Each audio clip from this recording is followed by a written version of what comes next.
Assalamualaikum warahmatullahi wabarakatuh. Waalaikumsalam. Perkenalkan, nama saya Muhammad Alfiansyah. Ada teman saya yang bernama Alvana Florisya, Hendrawan Sukma, Ahmad Fadil Ramadan, dan Hafiz Akmal Farheja. Di sini saya akan mempresentasikan prinsip kerja motor bensin dan siklus Otto. Motor bensin yang ditemukan oleh Otto menggunakan siklus 4 langkah. Dengan penjelasan setiap 4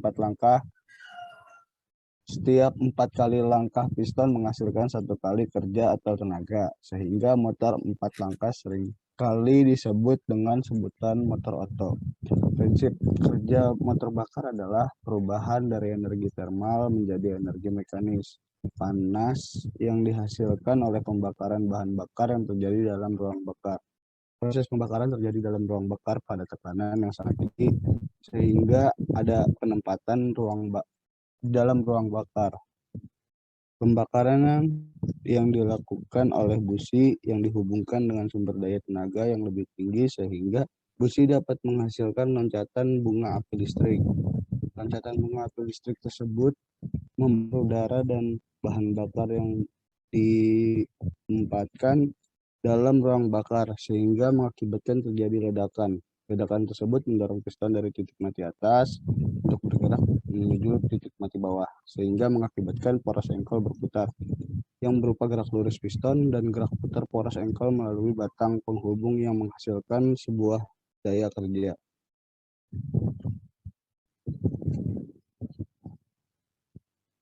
Prinsip kerja motor bakar. Mengisi muatan tersebut, membakar atau menyalakan muatan saat langkah kompresi, mengekspansikan gas hasil pembakaran atau memanfaatkan tenaga, membuang gas yang sudah tidak dimanfaatkan. Motor bakar yang menyelesaikan satu siklus dalam 4 langkah jaraknya disebut motor 4 langkah. Sedangkan yang siklus motor 4 langkah ada 4 langkah, yaitu langkah hisap, langkah kompresi, langkah ekspansi, langkah buang. Lanjut. Pada siklus motor 2 langkah,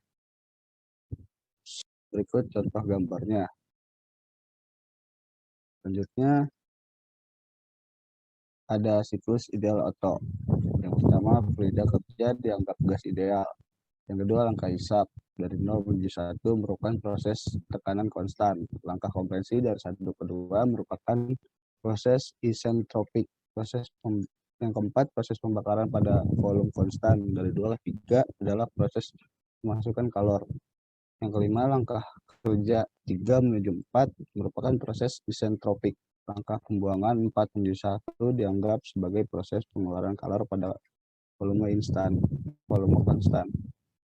Langkah buang dari 1 ke 0 terjadi pada tekanan konstan.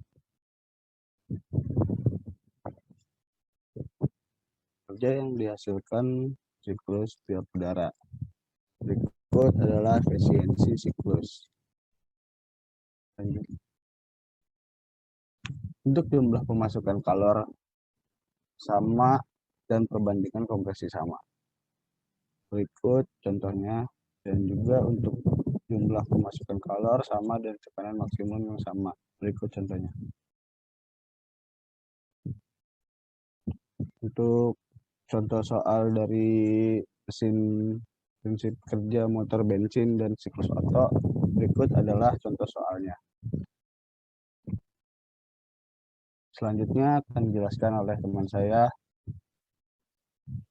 Selanjutnya, saya Hafiz Akmal Farheja ingin menjelaskan tentang prinsip kerja motor diesel dan siklus diesel. Cara kerja mesin diesel memang berbeda. Karena berbeda, maka perawatannya juga berbeda.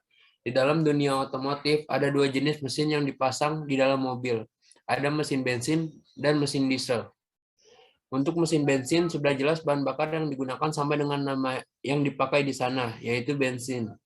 Bagaimana dengan bahan bakar mesin diesel? Tentu saja bahan bakar mesin diesel menggunakan solar sebagai salah satu jenis yang lebih sering dipakai oleh kendaraan besar seperti bus dan truk. Bagaimana cara kerja mesin diesel? kerja mesin diesel. Ada 4 langkah yang harus dilalui ketika sedang bekerja. Tentunya masing-masing langkah saling berkesinambungan hingga bisa menghadirkan performa yang maksimal. Inilah 4 langkah kerja mesin diesel. Langkah 1 yaitu langkah hisap. Langkah ini bekerja dengan udara yang masuk ke dalam ruang bakar melalui bagian katup. Kondisi ini bisa terjadi karena piston atau torak bergerak dari arah titik mati atas ke titik mati bawah. Tentu saja kondisi katup buang masih tertutup saat langkah ini mulai bekerja. Langkah 2 yaitu langkah kompresi. Setelah melalui langkah hisap, berlanjut ke langkah kompresi. Sesuai namanya, ada proses kompresi di dalam mesin diesel karena proses memampatkan udara oleh piston saat bergerak dari titik mati bawah ke bagian titik mati atas. Bagian katup udara hisap serta buang dalam keadaan tertutup juga. Dengan begitu, maka akan mengakibatkan tekanan serta suhu menjadi naik.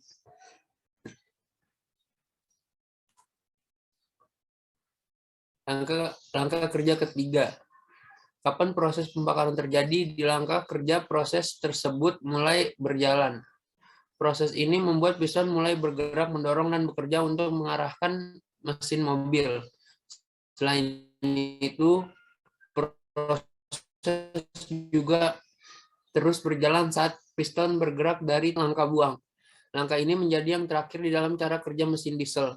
Hasil pembakaran yang sudah muncul akan dibuang melalui katup pembuangan. Sama seperti langkah sebelumnya, kondisi piston tetap bergerak dari titik mati atas ke bagian titik mati bawah. Bagaimana dengan kondisi katup hisap? Kondisinya akan tertutup juga.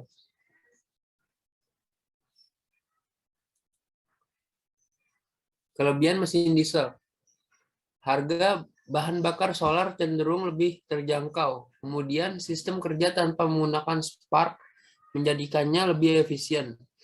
Mesin juga lebih awet serta tidak perlu melakukan pergantian busi karena memang tidak menggunakan komponen tersebut. Secara biaya perawatan sudah pasti menjadi lebih hemat.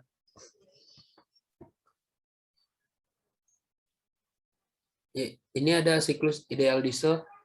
Proses dari siklus tersebut yaitu dari 0 ke 1 yaitu langkah hisap pada P sama dengan C atau isobarik.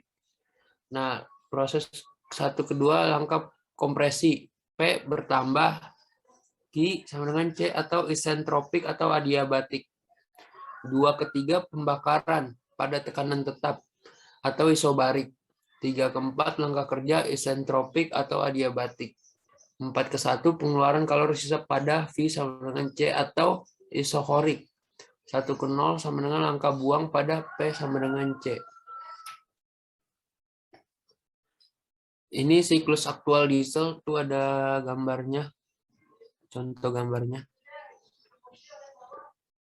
Nah, ini ada contoh soal tentang menentukan T3 dan P3 atau tekanan dan temperatur maksimum. Nah, ini ada penjabaran menjawabnya. Dan di sini ketemu P2-nya. Lalu kita bisa mencari P maksimal dan T maksimal dari sistemnya.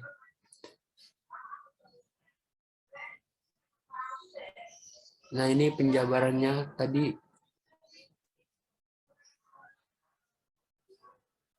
Dan ketemu hasil efisiensi termisnya yaitu 49%. Terima kasih. Saya akan melanjutkan presentasi yang tadi dijelaskan. Saya Hendrawan Sukma akan menjelaskan tentang prinsip siklus Stirling. Siklus Stirling adalah mesin Stirling merupakan perangkat mekanik yang beroperasi pada siklus termodinamika regeneratif tertutup dengan siklus kompresi dan ekspansi fluida kerja pada tingkat suhu yang berbeda. Alirannya dikendalikan oleh perubahan volume dan ada total perubahan atau konversi dari panas kerja ataupun sebaliknya. Mesin Stirling pada umumnya memiliki cara kerja memanfaatkan sifat dasar udara yang akan memuai jika dipanaskan dan akan menyusut jika didinginkan. Dengan demikian akan terjadi siklus pemuaian dan penyusutan sehingga sebuah mesin dapat berputar. Dari definisi tadi dapat ditarik kesimpulan bahwa mesin Stirling akan bekerja atau berputar jika terdapat perbedaan temperatur. Perbedaan temperatur tersebut mengakibatkan adanya perbedaan tekanan yang akhirnya menghasilkan ekspansi dari fluida kerjanya. Ekspansi inilah yang dimanfaatkan untuk dikonversi menjadi kerja oleh piston yang kemudian dihubungkan ke poros engkol atau crankshaft agar menjadi kerja mekanik. Poros engkol ini kemudian dihubungkan ke flywheel agar dapat terjadi siklus berikutnya.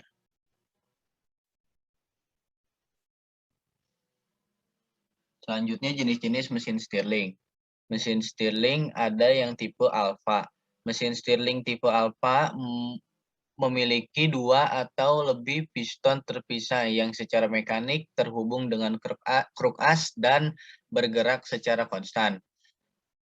Gas bekerja melewati pendingin atau cooler, regenerator, dan pemanas atau heater, bergerak maju dan mundur di antara 2 silinder. Masing-masing piston memiliki segel atau seal untuk menjaga agar gas tetap di dalam silinder.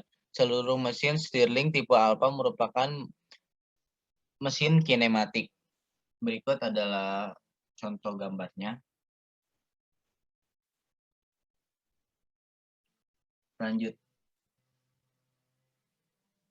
Selanjutnya ada tipe gamma. Mesin Stirling tipe gamma memiliki susunan di mana displacer dan power piston terletak di silinder yang terpisah. Displacer menggerakkan gas kerja keluar dan masuk bagian panas dan dingin pada bagian mesin.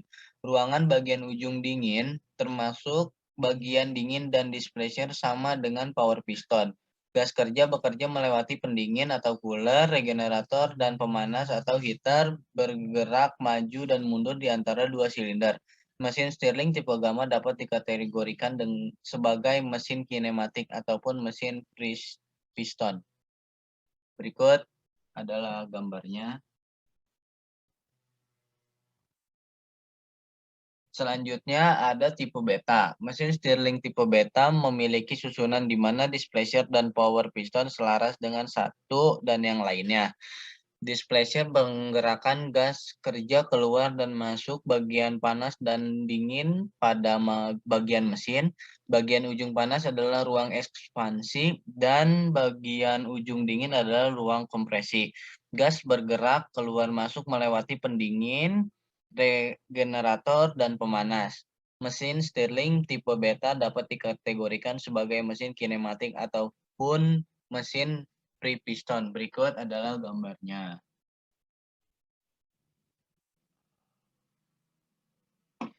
Berikut adalah diagram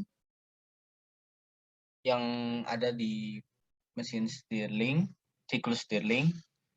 Sekarang kita lihat 4 tingkat siklus Stirling.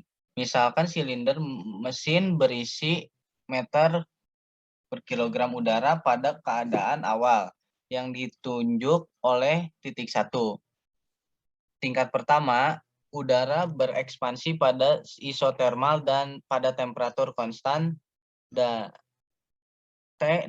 dari V ke V2 kalor yang diberikan sumber eksternal diserap selama proses. Dan tingkat kedua,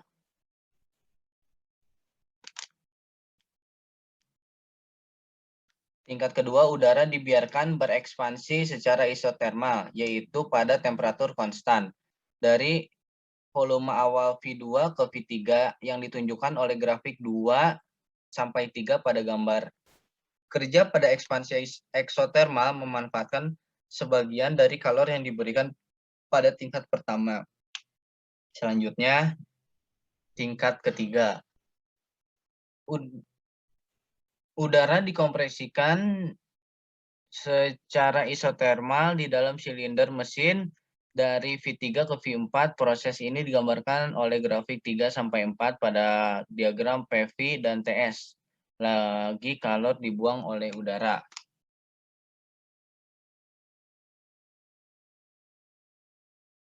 Selanjutnya, tingkat keempat, yang terakhir, udara dipanaskan pada volume konstan ke temperatur dengan melewati udara ke regenerator dalam arah yang berlawanan dengan proses 2 ke 3. Pada proses ini, kalor diserap oleh udara dari regenerator selama proses ini, yaitu proses 4 ke 1. Terlihat bahwa kalor yang dilepaskan ke regenerator selama proses 2-3 adalah sama dengan kalor yang diambil dari regenerator selama proses 4-1. Jadi, tidak ada pertukaran kalor ke sistem selama proses-proses ini. Pertukaran kalor hanya terjadi selama 2 proses isotermal. Jadi, kerja yang dilakukan sama dengan kalor yang disuplai dikurangi kalor yang dibuang. Ya, terima kasih. Selanjutnya ada siklus Erikson. Siklus Erikson merupakan siklus mesin kalor yang dapat balik atau reversible yang terdiri dari 2 proses isotermis, dapat balik reversible isotermik, dan 2 proses isobarik dapat dibalik reversible isobarik. Proses perpindahan panas pada proses isobarik berlangsung di dalam komponen siklus internal atau regenerator, di mana efisiensi termal adalah ATH sama dengan 1 diagram P dan V dan diagram T dan S ditunjukkan oleh gambar 6. Saat ini siklus Erikson banyak digunakan dalam pembuatan turbin gas jenis siklus tertutup. Misalkan mesin berbisikan M kilogram udara yang posisi awalnya ditandai oleh titik 1 pada diagram I, V, dan T dan S. Selanjutnya tingkat pertama, udara dipanaskan pada tekanan konstan dari temperatur awal T1 ke temperatur T2 yang ditunjukkan oleh grafik 1-2 pada gambar 6 tadi. Tingkat kedua, udara dibiarkan berekspansi secara isotermal, yaitu pada temperatur konstan T2 dan T3 dari volume awal V2 ke V3 yang ditunjukkan oleh grafik 2 dan 3 pada gambar 6. Kerja ekspansi isotermal memanfaatkan sebagian kalor yang diberikan pada tingkat pertama. Kalor yang dimanfaatkan selama ekspansi isotermal pada tingkat ketiga. Sekarang udara didinginkan pada tekanan konstan dari temperatur awal T3 ke temperatur T4 yang ditunjukkan oleh grafik 3 dan 4 pada gambar 6. Kalor yang dilepaskan oleh udara adalah M kali C kali P, T3 dan T4. Tingkat keempat, terakhir, di udara dikompresi secara isotermal dari volume V3 ke V4 yang ditunjukkan oleh grafik 4 dan 1 pada gambar 6. Pada proses ini, sebagian kalor dibuang oleh udara untuk melakukan kerja pada udara. Nah, ini adalah rumusnya. Kita lihat bahwa kalor diberikan selama proses 1 dan 2 adalah sama dengan kalor yang dilepaskan selama proses 3 dan 4. Karena T1 min T2 sama dengan T3 min T4. Ya, berikut ini adalah rumusnya. Dan, sedangkan ini adalah contoh soal-soalnya. Saya Ahmad Fadil Ramadan akan melanjutkan tentang prinsip kerja siklus Brayton. Siklus Brayton adalah siklus termodinamika yang dinamai oleh George Brayton yang menggambarkan cara kerja mesin kalor bertekanan konstan. Mesin Brayton asli menggunakan kompresor, piston, dan expander piston. Tetapi mesin turbin gas yang lebih modern dan mesin jet pernapasan udara juga mengikuti siklus Brayton. Diagram BV siklus Brayton dan diagram TS siklus Brayton. Proses 1-2 kompresi adiabatik yang dapat dibalik atau udara ambien kompresi insentropik ditarik ke dalam kompresor. Lalu proses 2-3 yaitu penambahan panas tekanan konstan, panas ditambahkan ke udara terkompresi saat dialirkan melalui ruang bakar. Lalu proses 3-4 yaitu ekspansi adiabatik yang dapat dibalik atau ekspansi insentropik. Udara tekan yang dipanaskan dilewatkan melalui turbin. Lalu proses 4-1 yaitu penolakan panas tekanan konstan. Panas dibuang ke udara ambien.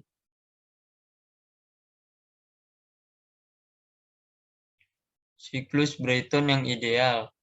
Efisiensi thermal siklus Brayton. Efisiensi thermal dari siklus Brayton ideal diberikan oleh N sama dengan T2 min T1 per T2 sama dengan 1 min P1 per P2, di mana Y sama dengan indeks adiabatik sama dengan 1,4 untuk udara. Efisiensi thermal siklus Brayton, derivasi siklus Brayton tertutup, analisis siklus Brayton. Berikut contoh gambar.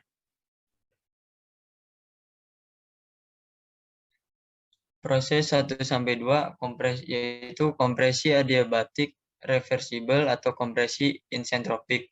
Lalu proses 2-3 yaitu penambahan panas tekanan konstan. Lalu proses 3-4 yaitu ekspansi adiabatik yang dapat dibalik atau ekspansi insentropik.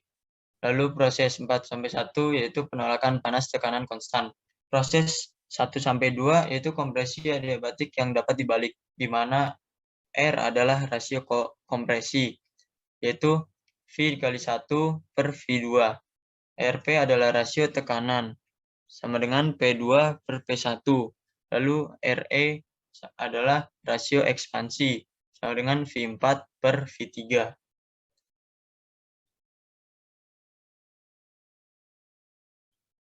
Lalu proses 2-3, penambahan panas pada tekanan konstan dihitung sebagai Q in sama dengan MCP dalam kurung T3 min T2.